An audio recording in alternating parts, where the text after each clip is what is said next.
the fairy tale you read to a child last night, it wasn't meant to entertain them, like, at all. Right. It was actually this sanitized step-by-step blueprint, a survival guide for a brutal, real-life kidnapping ritual. Exactly. You know the stories.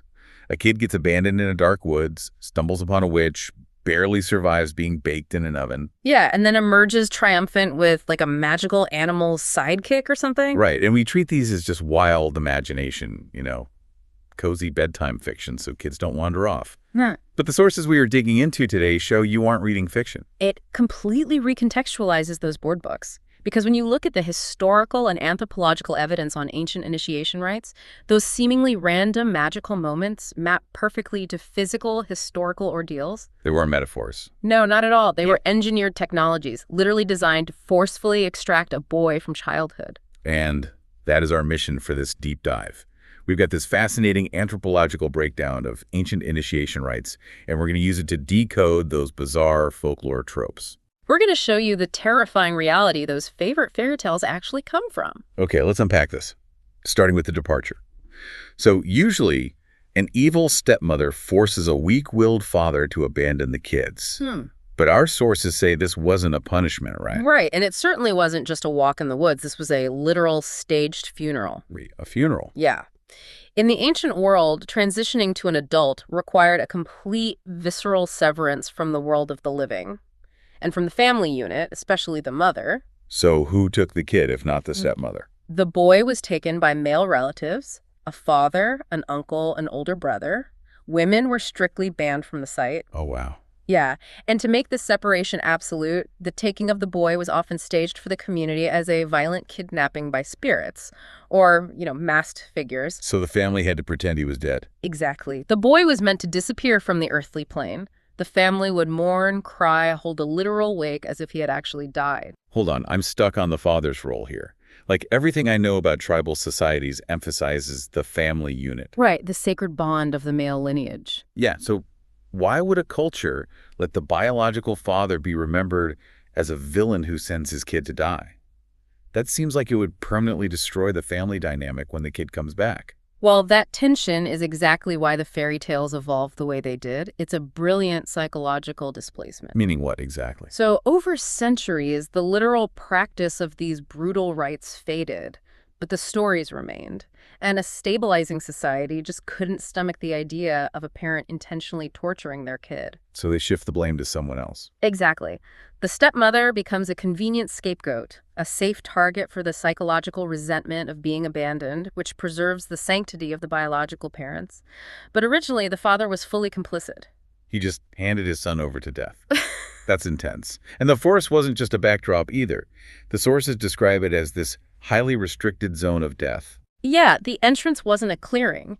It was a narrow, terrifying path, sometimes lined with actual human skulls. And the doorway to the initiation hut itself was often built to look like the gaping maw of a predator, like a shark or a crocodile. Right. You didn't just walk into a house. You were swallowed by the beast. Literally swallowed. You were entering the belly of the underworld.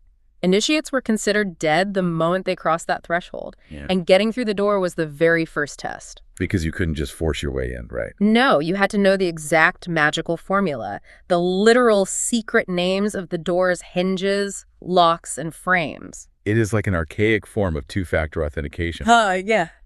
I mean, You can't just swipe a key card. You have to look at the doorknob and be like, I know your true name is Bone Crusher. And look at the hinge and say, I know your true name is Spirit Twister.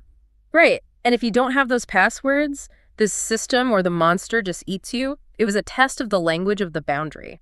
Asking for permission to cross into the realm of the dead. Proving you hold the foundational knowledge of that realm, yeah.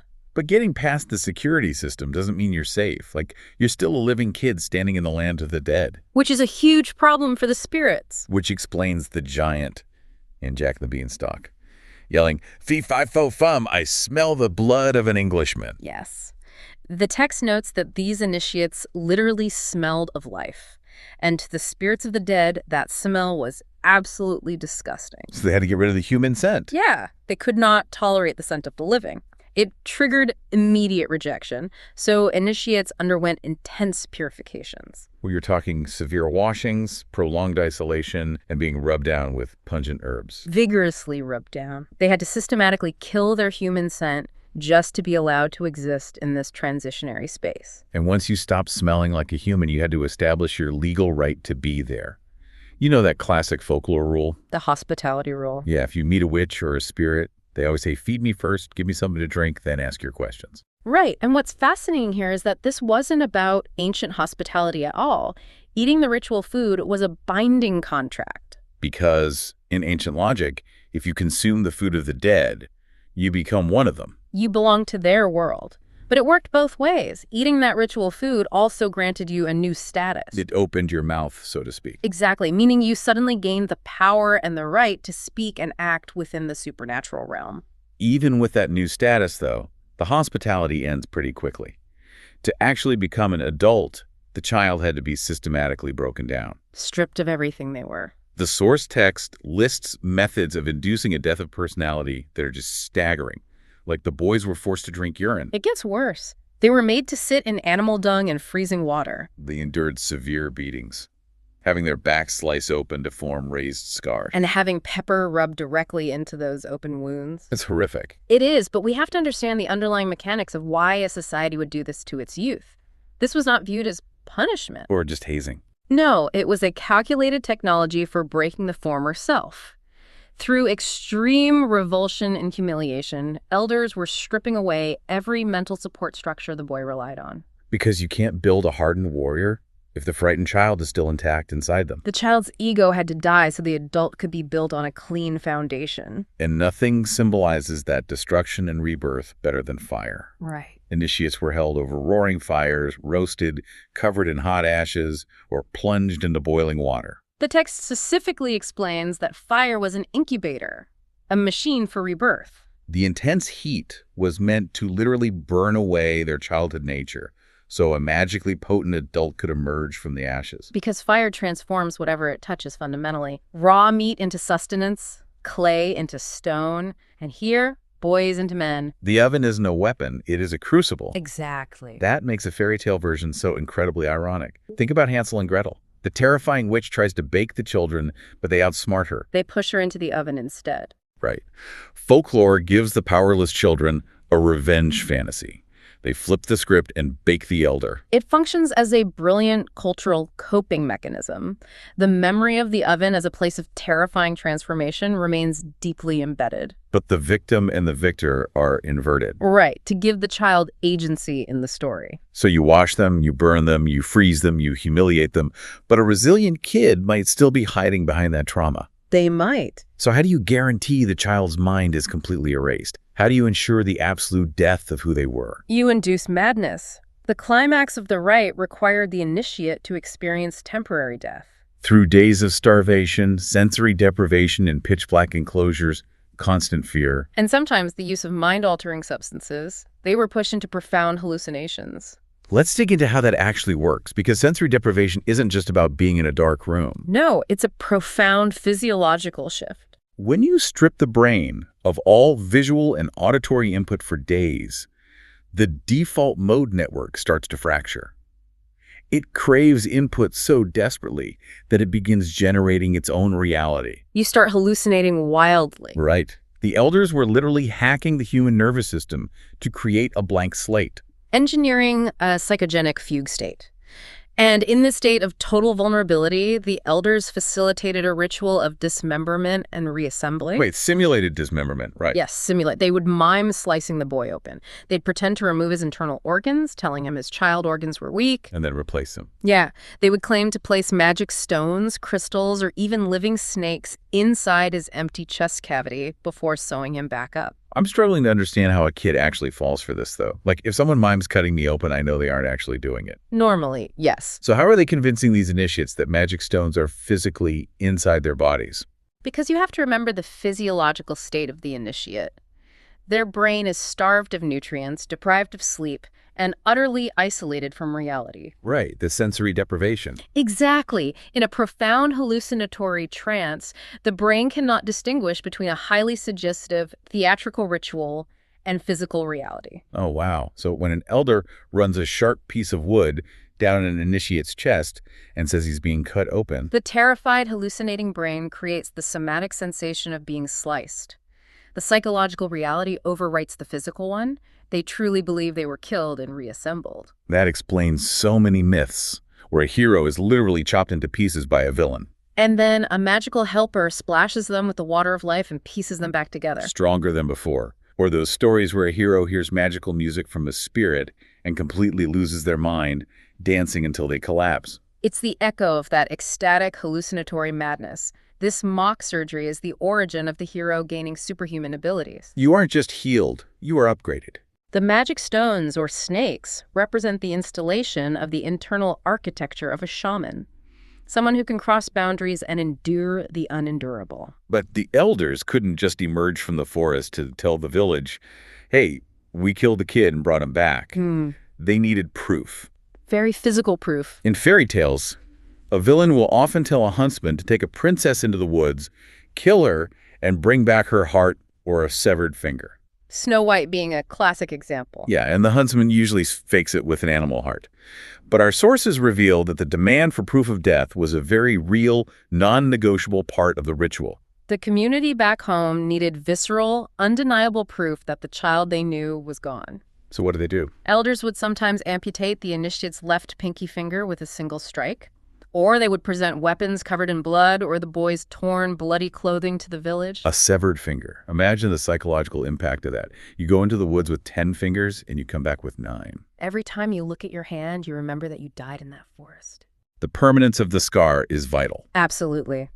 The community had to believe the death occurred so that the boy's old status was socially severed forever. So when a mother saw her son's bloody clothes, she genuinely mourned him. The psychological closure of that mourning period meant that when he eventually returned, the village treated him as a completely different entity.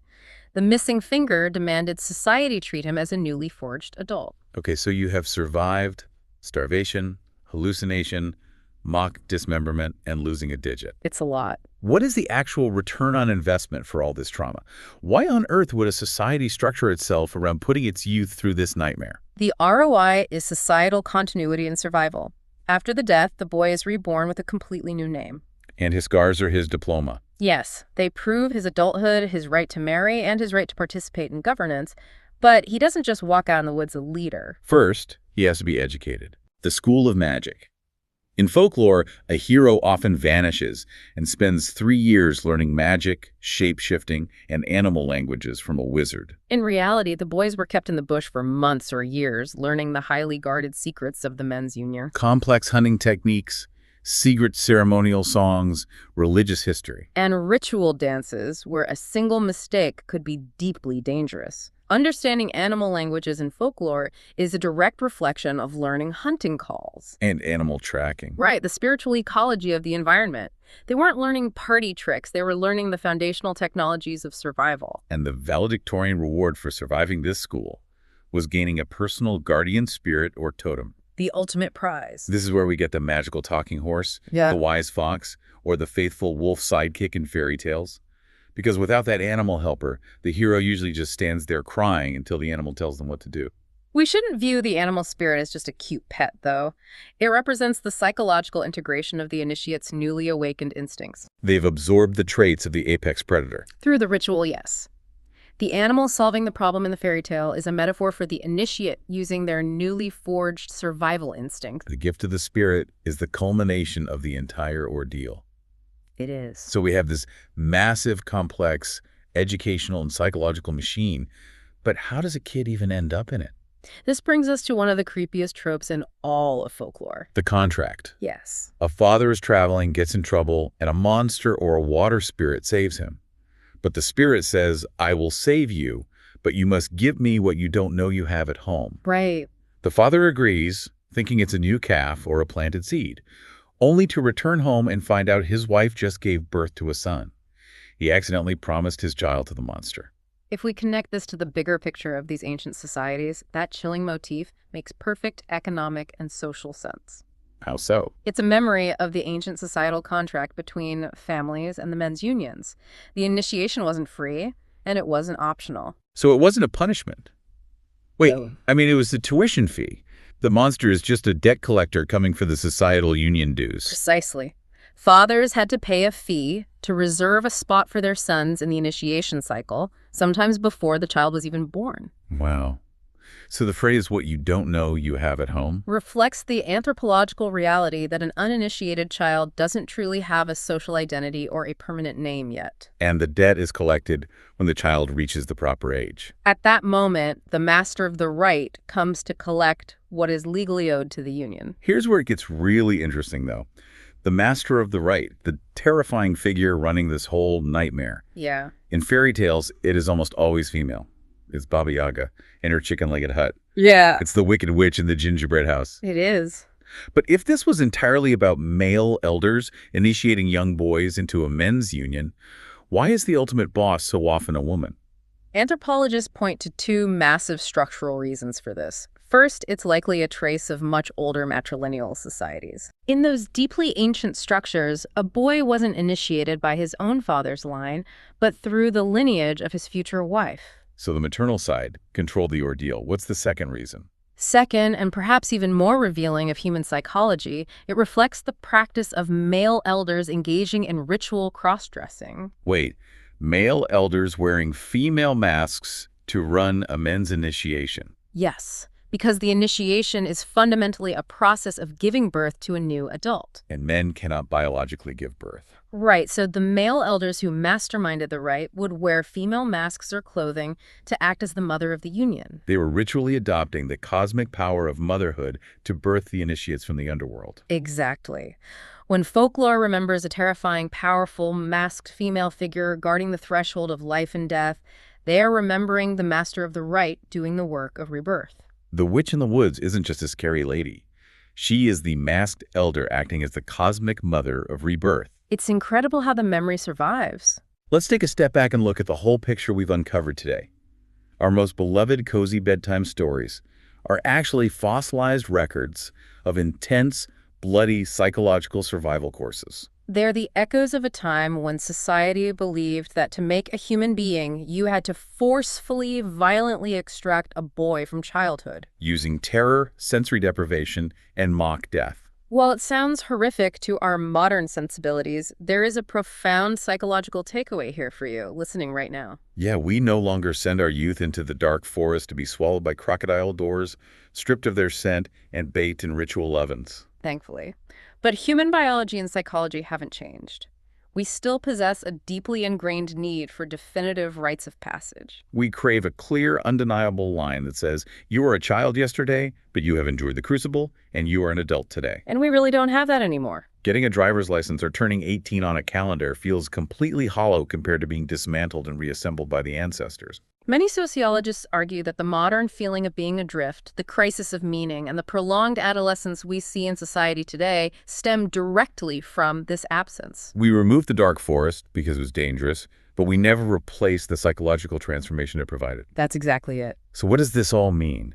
We look back at these ancient societies and their staged funerals, their passwords for monsters, and their fire rituals, and we think they are barbaric. But they had a clear, highly engineered system for building resilient adults. Which leaves us with this. If these stories survive centuries of human evolution, precisely because they contained literal survival codes for navigating the brutal transition into adulthood, what vital survival codes are we accidentally erasing from our culture by sanitizing these bedtime stories for modern children? Thank you so much for joining us on this deep dive. Keep questioning the stories you hear, and we will see you next time.